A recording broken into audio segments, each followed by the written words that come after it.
साथियों नमस्कार। आज हम लोग चर्चा करेंगे वर्तमान में प्लेट विवर्तनिकी के बारे में। इसके पहले हम लोग बात कर रहे थे कि इसके बारे में पृथ्वी की आंतरिक संरचना के बारे में, सीमा सियाल निफे के बारे में चर्चा के दरमियान आपको बताए थे कि कैसे इनका नामकरण हुआ है ना, और किस तरीके से स्टेनोस्फीयर से पदार्थ बाहर निकलते हैं, प्लूम क्या होता है, हॉट स्पॉट क्या होता है ना, किस तरीके से ये विभिन्न प्रकार की जो परतें हैं गति करती हैं तो घर्षण उत्पन्न होता है और घर्षण के पश्चात पृथ्वी के आंतरिक भाग का तापमान बढ़ता है।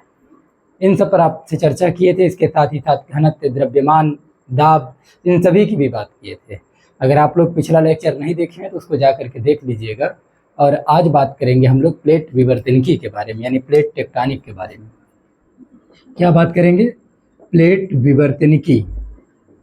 फ्लैश चालू है रंजीत? प्लेट विवर्तनिकी है, प्लेट टेक्टोनिक भी कह सकते हैं इसको, ठीक है। ये नाम है, इसका नामकरण है। प्लेट टेक्टोनिक और प्लेट विवर्तनिकी दोनों कहते हैं। पहले तो आप नाम जान लीजिए प्लेट टेक्टोनिक क्या है, नहीं तो आप घबराएंगे कि टेक्टोनिक कैसा वर्ड बोल रहे हैं। टेक्टोनिक का मतलब होता है कि प्लेटों से संबंधित जो अध्ययन होता है उसी को प्लेट टेक्टोनिक कहा जाता है, जिसमें प्लेटों के संचलन, प्लेटों के प्रवाह, प्लेटों के मोबाइलिटी के बारे में यानी गतिशीलता के बारे में जो अध्ययन किया जाता है, प्लेटों की गति के बारे में जो अध्ययन किया जाता है उसी को प्लेट टेक्टोनिक कहा जाता है, ठीक है। तो इतना याद रखिएगा कि प्लेट टेक्टोनिक क्या है। अब जान लेते हैं हम लोग कि इसके बारे में कौन क्या बोला है। एक व्यक्ति थे F.B. टेलर। क्या नाम है? F.B. टेलर। इन्होंने जो है महाद्वीपीय प्रवाह सिद्धांत दिया था। क्या? महाद्वीपीय प्रवाह सिद्धांत। ध्यान से समझिएगा, महाद्वीपीय प्रवाह सिद्धांत किसने दिया? तो F.B. टेलर ने पहले सिद्धांत दिया था और इसमें बताया था कि महाद्वीप जो गति कर रहे हैं, जो प्रवाह हो रहा है इसमें, इसका कारण है चंद्रमा का ज्वारीय बल। क्या? चंद्रमा का ज्वारीय बल इसके पीछे जिम्मेदार होता है, ठीक है। ये समझना जरूरी है। हालांकि इनके इस सिद्धांत को सही नहीं माना गया, क्योंकि इसमें जो उत्तरदायी बल इन्होंने बताया कि चंद्रमा का टाइडल फोर्स, ज्वारीय बल जो इन्होंने बताया, वह बल इनका सही नहीं माना गया था, ठीक है। और इसी के बाद आप जानते हैं एक व्यक्ति आए थे जिनका नाम है क्या? अल्फ्रेड वेगनर, ठीक है। पहले तो इनको सुन लीजिए। F.B. टेलर बताते हैं कि महाद्वीपीय प्रवाह सिद्धांत, ये बात बिल्कुल सही है कि महाद्वीप गति कर रहे हैं, लेकिन इसमें जो चंद्रमा का जो बल इन्होंने बताया वो सही बात नहीं थी इनकी, ठीक है। कि चंद्रमा जो क्या कर रहा है, चंद्रमा बल लगा रहा है और इसी की वजह से जो है महाद्वीप जो है वह गति कर रहे हैं। तो इनकी ये बातें सही नहीं है, ठीक है। फिर इसके बाद कौन आता है? वेगनर आ जाते हैं। आप नाम सुने होंगे वेगनर का, क्योंकि बहुचर्चित नाम है। वेगनर जो है बताते हैं किसके बारे में? इनको रोको यार, जाओ रोको। वेगनर बताते हैं महाद्वीपीय विस्थापन सिद्धांत। क्या बताते हैं? महाद्वीपीय विस्थापन सिद्धांत। ध्यान से सुनिएगा, वेगनर क्या सिद्धांत देते हैं? महाद्वीपीय विस्थापन सिद्धांत के बारे में। ये भी बताते हैं कि जो महाद्वीप है ये क्या करते हैं?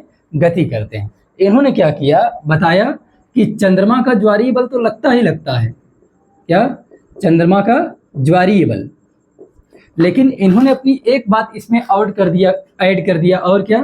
पृथ्वी का घूर्णन, रोटेशन ऑफ अर्थ, पृथ्वी का घूर्णन इसमें क्या कर दिया? ऐड कर दिया। बात समझ आई? तो ये हैं क्या? ये हैं अल्फ्रेड वेगनर, ठीक है। अल्फ्रेड वेगनर बताते हैं महाद्वीपीय विस्थापन सिद्धांत के बारे में। अच्छा, वेगनर की भी ये बात सही है कि ड्रिफ्ट कर ही रहा है, जो कॉन्टिनेंट है वो ड्रिफ्ट कर रहे हैं, प्रवाह हो रहा है उसमें, लेकिन किसके कारण? तो इन्होंने बताया चंद्रमा का ज्वारीय बल और रोटेशन पृथ्वी का। लेकिन इनको भी गलत साबित कर दिया जाएगा। लेकिन इनकी कुछ बातें जान लेते हैं जो आपके परीक्षा में पूछी जाती हैं, ठीक है। इसके बारे में कुछ बातें जब हम पहला लेक्चर ऑनलाइन शुरू किए थे तो वहाँ भी आपको बताए थे। देखिएगा, इन्होंने बताया था कि विशाल जो स्थलीय भाग है वो पहले एक था। पहले ये अलग अलग महाद्वीप नहीं हुआ करते थे, पहले एक ही महाद्वीप हुआ करता था, है ना, जिसको पैंजिया कहा जाता था, ठीक है। ऐसे जो स्थलीय भाग था उसको कहा गया क्या? पैंजिया, ठीक। और जो जलीय भाग है इसको क्या कहा गया? पैंथालासा, क्या नाम दिया गया, इसको नाम दिया गया पैंथालासा। पैंथालासा का मतलब विशाल जलीय भाग है ये, और जो पैंजिया है ये विशाल स्थलीय भाग है। जैसे आज हम विभिन्न प्रकार के महाद्वीपों का क्रम देखते हैं, महाद्वीप बटे हुए, उत्तरी अमेरिका, दक्षिणी अमेरिका, अफ्रीका, ऑस्ट्रेलिया, ये सब है। पहले ऐसा कुछ भी नहीं हुआ करता था। ठीक है, अब समझिए धीरे धीरे इसमें क्या हुआ, इसमें जो है आंतरिक अंतर्जनित बल कार्य किया और ये महाद्वीप टूटा, और टूटने के पश्चात ये बना उत्तरी जो है अंगारा लैंड कह सकते हैं आप इसको अंगारा लैंड, इसको गोंडवाना लैंड, या फिर अगर आप चाहें तो इसको लारेशिया भी कह सकते हैं। क्या कह सकते हैं, लारेंसिया, है ना। और इसको क्या कह सकते हैं, इसको बोल सकते हैं गोंडवाना लैंड, है ना। गोंडवाना लैंड काफी स्थिर भाग है। इसी में आता है कौन, इसमें आता है जैसे ऑस्ट्रेलिया। थोड़ा थोड़ा पिछली बातें भी कुछ करते चलेंगे ताकि आपको याद आती जाए। ऑस्ट्रेलिया है, और क्या है, दक्षिणी अमेरिका है, ये सब किसके तहत आते हैं, ये सब गोंडवाना लैंड के तहत आते हैं, है ना। इसी में जैसे अफ्रीका है, और याद रखिएगा इंडिया किसी और का पार्ट नहीं है, वो इसी गोंडवाना लैंड का ही भाग है ना। तो इस तरीके से ये गोंडवाना का पार्ट। अब इसी में जैसे अगर बात करें लारेशिया की, तो लारेशिया में जैसे आ जाएगा यूरोप, क्या आ जाएगा, यूरोप आ जाएगा, और क्या आ जाएगा, उत्तरी अमेरिका आ जाएगा इसी में, है ना। उत्तरी अमेरिका के साथ साथ जैसे अगर बात करें इसमें, तो इसी में देखेंगे जैसे एशिया का कुछ भाग आ जाएगा, ऊपरी भाग है ना, एशिया है। और एशिया के साथ साथ देखेंगे जैसे कनाडा वगैरह, ये सब उत्तरी अमेरिका का ही पार्ट है। तो ये सब जो है आप देखेंगे कहाँ जाएगा, लारेशिया में आ जाएगा। और गोंडवाना लैंड के तहत क्या आ जाएगा, ऑस्ट्रेलिया, दक्षिणी अमेरिका, अफ्रीका और इंडिया आ जाएंगे। और जो विशाल जलीय भाग था इनको क्या कहा गया, तो इनको पैंथालासा कहा गया, जलीय भाग है। बात समझ आई। तो आपको बता दें कि वेगनर महोदय ने बताया कि पृथ्वी पश्चिम से पूर्व की ओर घूम रही है। पृथ्वी पश्चिम से ओर घूम रही है, तो पृथ्वी के ऊपर क्या है, यार आवाज आ रही है, पृथ्वी थोड़ा शांत रहो आप लोग। वेगनर जो है बताते हैं कि पृथ्वी जो है वह पश्चिम से पूर्व की ओर कुछ इस तरीके से घूम रही है। तो इसके घूमने की वजह से क्या है कि इसके ऊपर जो है जैसे पर्वत है, विभिन्न प्रकार के पठार हैं, और जैसे सागर है, ये सारी चीज़ें हैं। तो जो पृथ्वी के ऊपर स्थलखंड है वो महाद्वीप के साथ साथ गतिशील नहीं हो पाते हैं, वो चल नहीं पाते हैं, वो पीछे ही रह जाते हैं, है ना, पीछे की ओर वो खिसकते जाते हैं। तो इन्होंने बताया कि पृथ्वी के घूर्णन के कारण जो है ऐसी स्थितियाँ पाई जाती हैं। और क्या होता है, पृथ्वी के घूर्णन के कारण क्या होता है, भूमध्य रेखा की तरफ महाद्वीपों का विस्थापन होता है, कुछ इस तरीके से, ऐसे भूमध्य रेखा की तरफ महाद्वीपों का क्या हो रहा है, विस्थापन होता रहता है। बाद में ये स्थल खंड टूट गए, विस्थापन जब होगा तो क्या होगा, टूट जाएंगे। और इन्हीं के टूटने की वजह से क्या हुआ, विभिन्न प्रकार के महाद्वीपों का निर्माण हुआ। और महाद्वीप जब विस्थापित हुए तो बीच बीच में जो गैपिंग आई, उसमें पानी भरता गया, यानी समुद्री जल भरता गया, तो उसे महासागर, अलग अलग महासागरों का नाम दे दिया गया। ठीक है, तो कहने का मतलब यह है कि जो वेगनर ने जो बताया उसमें यह बताया कि महाद्वीप जो है वह स्थिर नहीं है। ठीक है, महाद्वीप भी क्या कर रहे हैं, गतिशील है। और जो महासागर हैं वो, जैसे महाद्वीप स्थिर नहीं है, तो महाद्वीप जब स्थिर नहीं होगा तो उसमें जैसे महाद्वीप मान लीजिए कि ऐसे पहले जुड़ा हुआ है, और महाद्वीप जब ऐसे टूटना शुरू होगा तो बीच में जल भराव होगा। और जब बीच में जब जल भराव होगा तो क्या होगा, हम देखेंगे इसमें कि अलग महासागरों का भी निर्माण होता चला जाएगा। ये स्थितियां देखने को मिलेंगी। तो मेरे ख्याल से ये बातें आपको समझ में आ गई होंगी। ठीक है, अभी और भी बातें जानना है, लेकिन इतना जानते आइए वेगनर का भी सिद्धांत सही नहीं था। क्यों सही नहीं था, क्योंकि इन्होंने भी जो उत्तरदायी बल बताया, कारक जो बताया, वो जिम्मेदार ठहराया जैसे ज्वारीय बल को, और ठहराया जैसे पृथ्वी का घूर्णन को, तो ये सब बल एकदम सही नहीं थे। आगे समझते हैं इनके बारे में और क्या है खास बातें देख लेते हैं। वेगनर के बारे में परीक्षा में खूब पूछा गया, एफ.बी. टेलर के बारे में पूछा गया, विल्सन के बारे में पूछा गया है, और साथ ही साथ मॉर्गन के बारे में प्रश्न पूछा गया है। हम सभी के बारे में पढ़ेंगे। कोपर का भूसन्नति सिद्धांत, जियोसिंक्लाइन वगैरह आपके परीक्षा में पूछा गया है। और ये चैप्टर काफ़ी बड़ा है तो इसको कई पार्ट में हम लोग डिवाइड करके पढ़ेंगे, लगभग 3 पार्ट में इसको पढ़ने का प्रयास करेंगे, ताकि आपको सारी बातें समझा सके जो आपके परीक्षा के लिए ज़रूरी है। अब बात कर लेते हैं थोड़ा सा प्लेट के बारे में। इसके बारे में, प्लेट के बारे में, जैसे आपसे पूछा जाए कि प्लेट शब्द किसने दिया, तो आप बताइएगा प्लेट शब्द सर्वप्रथम कौन दिया, विल्सन। कौन दिया था? प्लेट शब्द की सर्वप्रथम बात की थी विल्सन नाम के व्यक्ति ने। किसने किया था?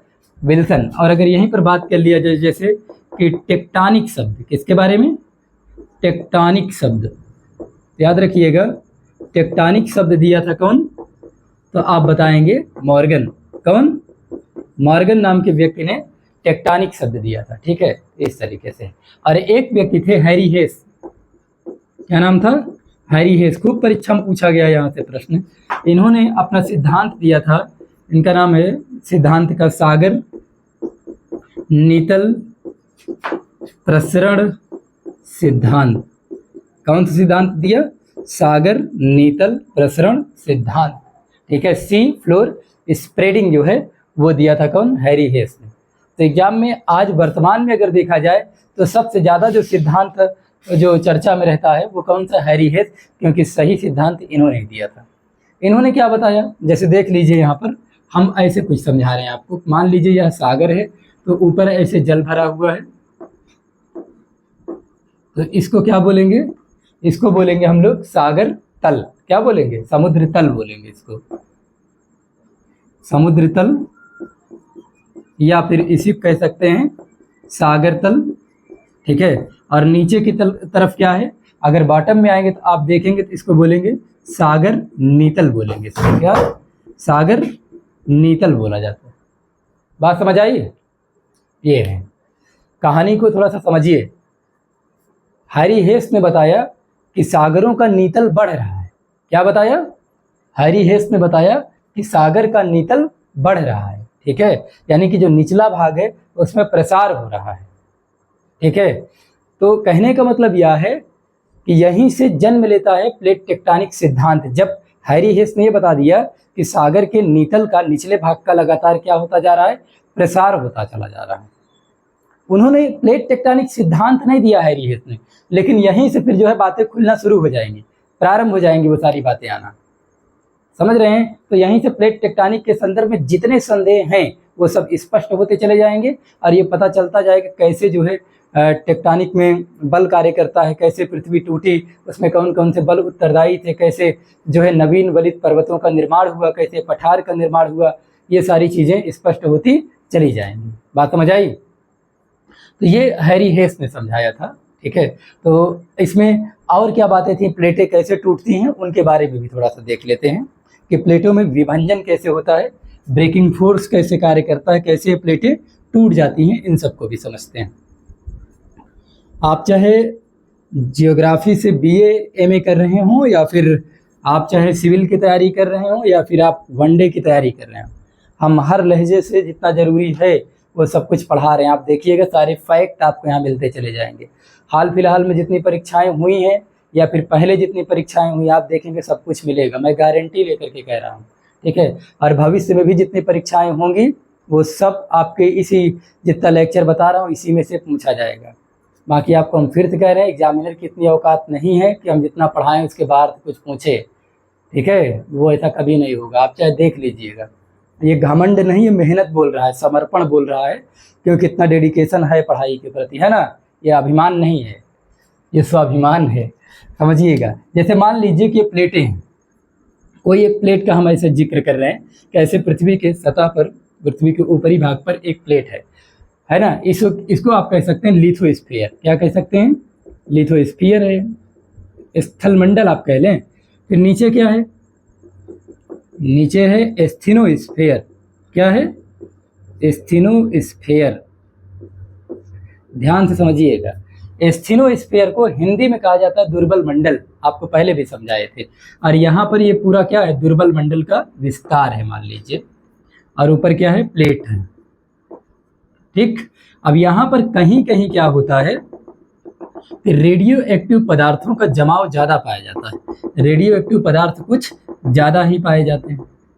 ठीक है, ध्यान से समझिए बात को कि प्लेटों में किस तरीके से दरारें पैदा होती हैं और कैसे ज्वालामुखीय प्रक्रिया आगे घटित होती है, इसको समझ लेना जरूरी है। ठीक है, अब बात को समझिए। एस्थीनोस्फीयर की बात कर रहा हूँ, दुर्बल मंडल की बात कर रहा हूँ। दुर्बल मंडल में कहीं कहीं क्या है? रेडियो एक्टिव पदार्थों का जमाव ज़्यादा पाया जाता है।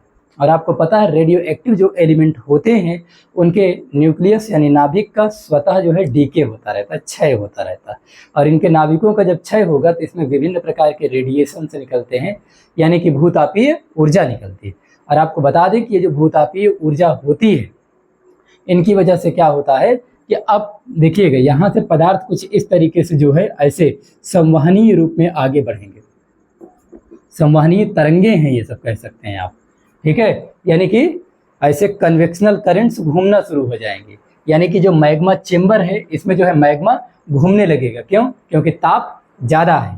ताप क्यों ज़्यादा है? क्योंकि यहाँ पर क्या है, तो आप बताएंगे कि यहाँ पर जो है रेडियो एक्टिव एलिमेंट पाए जाते हैं, जिसकी वजह से भूतापीय ऊर्जा बढ़ जाती है। और साथ ही साथ आपको पता है कि जैसे क्रस्ट घूम रहा है, मेंटल भी घूम रहा है, कोर भी घूम रहा है, तो जब घूमते हैं तो इनकी परतों के बीच में फ्रिक्शन काम करता है, और फ्रिक्शन काम करेगा तो आपको पता है ताप बढ़ेगा। इसलिए भी यहाँ का ताप, यानी कि आप देखेंगे इस भाग का ताप, दुर्बल मंडल का ताप में वृद्धि होती आती है, ठीक है। और दूसरी बात, अब जब यह पदार्थ का जब ऊर्जा बढ़ेगी, ताप बढ़ेगा, तो पदार्थ क्या चाहेगा कि इसका आयतन ज़्यादा हो जाए। आप किसी भी चीज़ को जब गर्म करेंगे तो उसका आयतन बढ़ेगा, आयतन बढ़ेगा तो उसमें एक्सपेंशन यानी प्रसार होना प्रारंभ होगा। तो यहाँ पर भी जब प्रसार होगा तो ये इस पर ऐसे बल लगाना प्रारंभ कर देंगे, ठीक है। और जब इस पर ये बल लगाना प्रारंभ कर देंगे तो इन्हीं प्लेटों में आपको बता दें कुछ इस तरीके से मोड़ उत्पन्न होना शुरू हो जाएगा। कुछ ऐसे देखेंगे कि यही प्लेटें क्या होने लगेंगी, मुड़ने लगेंगी। और आपको पता है जब कोई ठोस चीज़ें जिनमें मोड़ उत्पन्न होता है, ठीक है, उसको फोल्ड करने का प्रयास करेंगे ठोस चीज़ों को, तो क्या हो जाएगा, उस टूट जाएगा, उसमें दरार उत्पन्न हो जाएगी। और जब दरार उत्पन्न हो जाएगी तो यही मैग्मा जो है बाहर की तरफ सतह पर आने लगेंगे। और यही मैग्मा जब सतह पर आएगा तो इसी को लावा कहेंगे। इसका जमाव होना शुरू हो जाएगा, और जब इस पर जमाव होगा तो बेसाल्टिक प्रकार की चट्टानों का विस्तार होना शुरू हो जाएगा। और यही बेसाल्टिक प्रकार की चट्टानें जब टूटना प्रारंभ हो जाएंगी तो आपको पता है इसी से काली मिट्टी का विस्तार होता है। इसी से काली मिट्टी बनती है, जिसे कपासी मृदा भी कहा जाता है, जिसे रेगुर भी कहा जाता है, या अपने उत्तर प्रदेश में इसको क्या कहा जाता है, करेल नाम से जाना जाता है। टिटेनिफेरस के कारण इनका रंग काला होता है। ये सारी बातें हम नहीं कर रहे हैं अभी, क्योंकि मिट्टी नहीं पढ़ा रहे हैं। तो मेरे ख्याल से अब आप ज्वालामुखीयता को समझ पाए होंगे, कैसे ये ज्वालामुखी की प्रक्रियाएं घटित होती हैं, है ना, प्लेटें कैसे जो है संचलित होती हैं। आपको एक बात यहाँ पर और समझा देते हैं, समझिएगा। जहाँ पर रेडियो एक्टिव पदार्थ ज़्यादा पाए जाते हैं ना, आपको पता है वहाँ पर ऊर्जा ज़्यादा होती है। उसको कहा जाता है हॉट स्पॉट रीजन। क्या बोलते हैं? हॉट स्पॉट रीजन, यानी हॉट स्पॉट क्षेत्र कहा जाता है। इस हॉट स्पॉट क्षेत्र में ज़्यादा ऊर्जा के कारण क्या होता है कि एनर्जी जो है वह बेलनाकार रूप में आगे बढ़ती है। कैसे?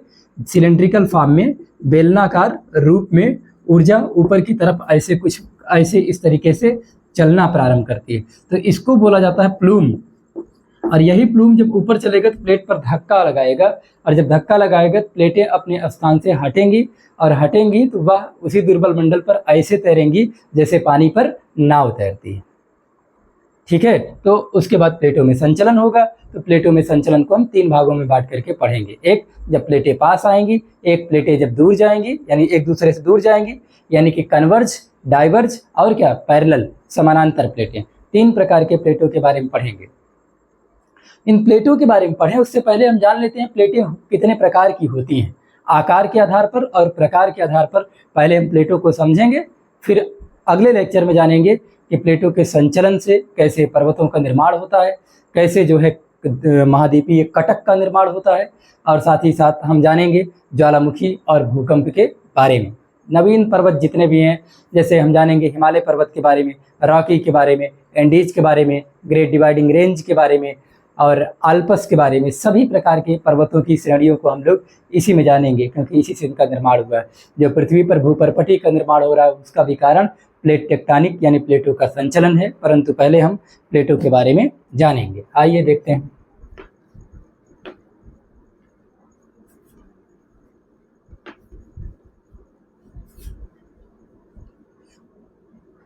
देखते हैं प्लेटों के संचलन के, प्लेटों के प्रकार के बारे में हम लोग क्या देखेंगे। प्लेट समझिएगा। अगर बात करें प्लेट के प्रकार के बारे में, तो प्लेट के प्रकार कितने हैं तो हम बताएंगे 2। एक होता है प्लेट महाद्वीपीय प्लेट, कॉन्टिनेंटल, और एक कौन सा होता है, महासागरीय प्लेट। Oceanic plate.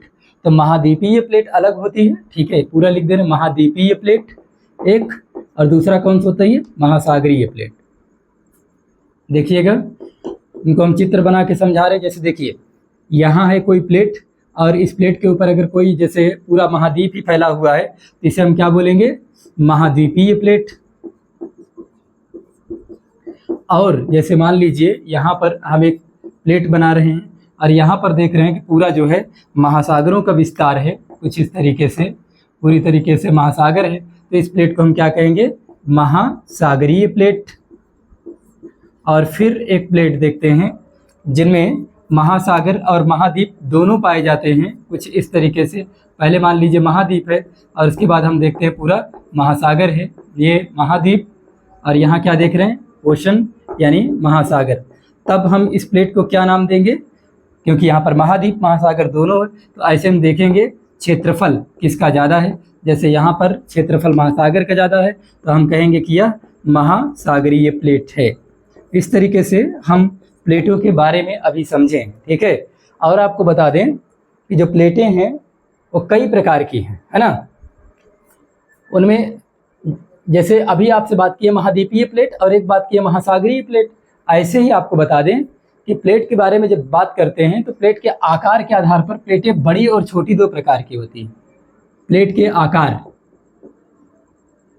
क्या, प्लेट के आकार, प्लेट के आकार के आधार पर बात करेंगे तो इनको बांटा गया है बड़ी प्लेट में और इनको बांटा गया है क्या, छोटी प्लेट में, ठीक है। और जब बात करेंगे हम प्लेट के आकार के आधार पर तो बड़ी प्लेटें कितनी हैं, 7 है। कितनी बड़ी प्लेटें हैं, 7 बड़ी प्लेटें। और आपके परीक्षा में जो पूछी जाती है वही 7 बड़ी प्लेटों के बारे में पूछा जाता है। उनके नाम कौन कौन से हैं हम लिख करके आपको बता देते हैं, देखिएगा।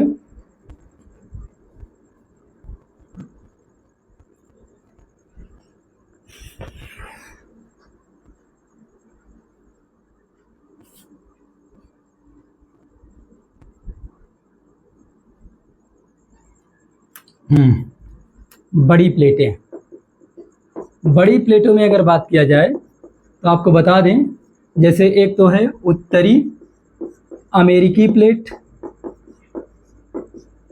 फिर क्या है दक्षिणी अमेरिकी प्लेट। इसी में बात करें तो जैसे अफ्रीकन प्लेट, जैसे प्रशांत महासागरीय प्लेट, है ना। ये सब क्या हैं, ये सब प्लेटें हैं जो बड़ी प्लेटें हैं। इसी में जैसे इंडो ऑस्ट्रेलियन प्लेट, क्या है, इंडो ऑस्ट्रेलियन प्लेट। कितनी हुई, 3 4 5 प्लेटें हुई। ऐसे ही जैसे है एक अंटार्कटिका प्लेट, कौन सी, अंटार्कटिका प्लेट या अंटार्कटिक प्लेट आप कह सकते हैं। तो इस तरीके से हम देख रहे हैं 6 प्लेटें ये हुई, और एक जो है प्रशांत महासागरीय जो है, इनके बारे में अच्छे समझेंगे। और एक प्लेट ऐसी है जो एशिया और यूरोप दोनों में है, उसको कहा जाता है यूरेशियन प्लेट। क्या बोला जाता है, यूरेशियन प्लेट। अगले लेक्चर में हम लोग जानेंगे कैसे भारतीय प्लेट और यूरेशियन प्लेट के टकराने से हिमालय पर्वत का निर्माण हुआ है, और साथ ही जानेंगे कि जहां आज हिमालय पर्वत है वहां पहले तेथिस सागर हुआ करता था, है ना। तो और भी बातें जानेंगे, जैसे हिमालय पर्वत को अल्पाइन के रूप में भी जानते हैं हम लोग, है ना। इसमें तरह तरह के पर्वतों के बारे में और विभिन्न संरचनाओं के बारे में, धरती के ऊपर जो विभिन्न प्रकार की उच्चावचीय जो विषमताएं पाई जाती हैं इनके बारे में भी जानेंगे, लेकिन अगले लेक्चर में।